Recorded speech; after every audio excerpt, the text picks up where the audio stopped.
ప్రేమ ఈ పదంతో చాలా మందికి సంబంధం ఉండే ఉంటుంది. అది పాస్ట్ లో అయినా ప్రెసెంట్ లో అయినా. అసలు ప్రేమ పేరు ఎత్తగానే ఉంటే రాధాకృష్ణలా ఉండాలి అని అంటారు. అసలు ఎందుకు అలా అంటారు? నిజంగా అంత ప్రేమ ఉంటే మరి కృష్ణుడు రాధాని ఎందుకని పెళ్లి చేసుకోలేదు? ప్రపంచంలో ఉన్న ఎన్నో ప్రేమ కథల్లో నిలిచిపోయిన ఒక గొప్ప ప్రేమ కథ ఈ రాధాకృష్ణలది. బృందావనానికి 8 కిలోమీటర్ల దూరంలో బర్సనా గ్రామంలో వృషభాను కృతిదాకి పుట్టిన అమ్మాయి రాధ. రాధాకృష్ణ చిన్నప్పటి నుండి ఇష్టపడుతూ వచ్చారు. కలిసి తిరిగారు, పాటలు పాడుకున్నారు, కలిసి చాలాసేపు గడిపారు. ఇద్దరు కలిసి నాట్యాలు కూడా చేశారు. బృందావనంలో అమ్మాయిలందరికీ కృష్ణుడంటే చాలా ఇష్టం. అది తెలిసిన విషయమే. ఇక్కడ మనందరికీ తెలిసిన విషయం ఇంకొకటి ఏంటంటే వాళ్ళందరికన్నా రాధా ప్రేమ చాలా గట్టిదని. అందుకే కృష్ణుడికి కూడా రాధ అంటే చాలా ఇష్టం. ఇద్దరి మధ్య భక్తి, ప్రేమ అన్ని చాలా ఎక్కువే ఉన్నాయి. కొంతకాలానికి కృష్ణుడు తను చేయాల్సిన కర్తవ్యాలను పూర్తి చేయడం కోసం రాధాని వదిలి వెళ్లాడు. కానీ రాధ మాత్రం కృష్ణుడి కోసం బృందావనంలో ఎదురు చూస్తూ ఉంది. కృష్ణుడు రుక్మిణిని సత్యభామని వివాహం చేసుకున్నాడు. పాండవుల కోసం మహాభారత యుద్ధానికి సారథ్యం కూడా చేశారు. ఈ టైంలో కృష్ణుడు రాధాని అంత పట్టించుకోలేదు. కానీ రాధ మాత్రం తన కృష్ణుడు తిరిగి వస్తాడని బృందావనంలోనే ఎదురు చూస్తూ ఉండేది. కంసుడిని అంతం చేయడానికి బృందావనం వదిలి వెళ్తున్న టైంలో రాధ కృష్ణుడిని కలిసింది. నువ్విప్పుడప్పుడే వచ్చేలా లేవు, నన్ను ఎందుకు పెళ్లి చేసుకుని తీసుకెళ్లట్లేదు అని అడిగింది. దానికి కృష్ణుడు ఏం సమాధానం ఇవ్వకుండా ఉన్నాడు. రాధ మళ్ళీ అదే అడిగింది. ఏం సమాధానం ఇవ్వకపోయేసరికి రాధాకి కోపం వచ్చింది. కృష్ణుడి చిన్న చిరునవ్వుతో పెళ్లి చేసుకోవడానికి 2 ఆత్మలు కావాలి, మనిద్దరం ఒకే ఆత్మని నువ్వే అన్నావు, ఇప్పుడు చెప్పు నన్ను నేను ఎలా పెళ్లి చేసుకుంటా అని అడిగాడు. అంత గొప్ప బంధం ఉన్నది వాళ్ళ మధ్యలో. అంతా బాగానే ఉంది. కానీ ఇంతలో ఏం జరిగింది అని అందరికీ వచ్చే ప్రశ్న.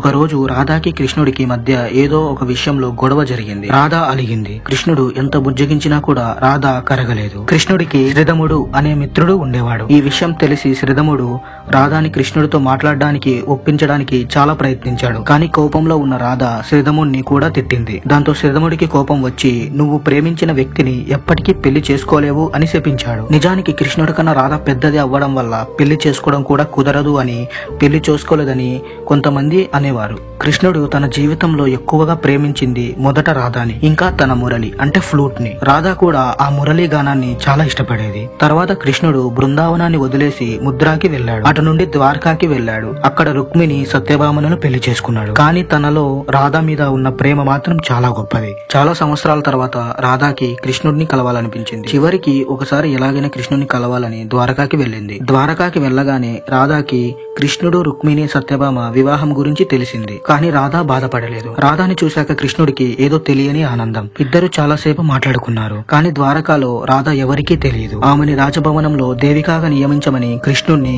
అభ్యర్థించింది. రాధ ఆ రోజంతా రాజభవనంలోనే ఉంది. అవకాశం వచ్చినప్పుడల్లా కృష్ణుడిని చూసుకుంటూ తనలో తానే ఆనందపడిపోయేది. కానీ రాధ కృష్ణుడితో ముందులా ఉండలేకపోయింది. ఎందుకంటే కృష్ణుడికి పెళ్లైంది. సో తనతో ముందులా ఉండలేను అనే బాధను దిగమింగుకొని బయటికి ఆనందంగా ఉన్నట్టు నటించేది. అక్కడ ఇంకా రాధ ఉండలేక వెంటనే వెళ్లిపోదామనుకుంది. రాధాకి ఎక్కడికి వెళ్లాలో తెలియదు. తను శారీరకంగా, మానసికంగా చాలా బలహీనంగా ఉంది. అదే రోజు కృష్ణుడు రాధ ముందుకి వచ్చాడు. చాలా రోజులైంది కృష్ణ, నా కోసం ఒకసారి నీ వేణువును వాయించవా అని రాధ అడిగింది. కృష్ణుడు వేణువుని పట్టుకొని ఇంకా మధురమైన గానంతో వాయించడం మొదలు పెట్టాడు. రాధ ఇంకా గానాలలో మునిగిపోయేంత వరకు కృష్ణుడు పగలు రాత్రి ఆ వేణువును వాయిస్తూనే ఉన్నాడు. అలా వేణువ గానాన్ని రాధ వింటూనే ఉంది. కృష్ణుడు తన వేణువును వాయిస్తూ ఉంటే అలా వింటూ వింటూ తన చివరి శ్వాస వదిలి కృష్ణుణ్ణి వదిలి రాధ వెళ్లిపోయింది.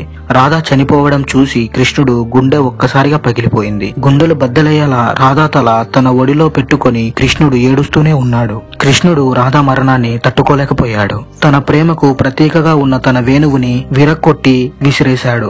ఆ రోజు నుండి కృష్ణుడు వేణువుని కాని ఇంకేమన్నా మ్యూజికల్ ఇన్స్ట్రుమెంట్స్ ని కూడా ముట్టుకోలేదు. ఇదంతా ద్వారకాలోనే జరిగింది. శ్రీకృష్ణుడు ప్రేమకు కారణం మధురమైన బృందావనమైతే జరసంధుడు లాంటి రాక్షసుడు నుండి తన ప్రజలను కాపాడడానికి ద్వారక కట్టించాడు. కానీ తన మనసు ఎప్పుడూ బృందావనం వైపే ఉండేదని చెప్తూ ఉండేవారు. అందుకే అంటారు కృష్ణుడికి ఎంతమంది భార్యలు ఉన్నా కానీ రాధా ప్లేస్ లో ఇప్పటిదాకా ఎవరూ రాలేదు, రారు కూడా అని. ఎక్కడ చూసినా రాధా కృష్ణుడు అని అంటారు కానీ కృష్ణ రాధ అని ఉండదు, ఇంకా అనరు కూడా. ఎందుకంటే నా పేరు ముందు ఎప్పుడు నీ పేరు ఉండాలని కృష్ణుడు లాంటి దేవుడు రాధాకి ఇచ్చిన గొప్ప వరం. అందుకే వాళ్ళది అంత గొప్ప ప్రేమ.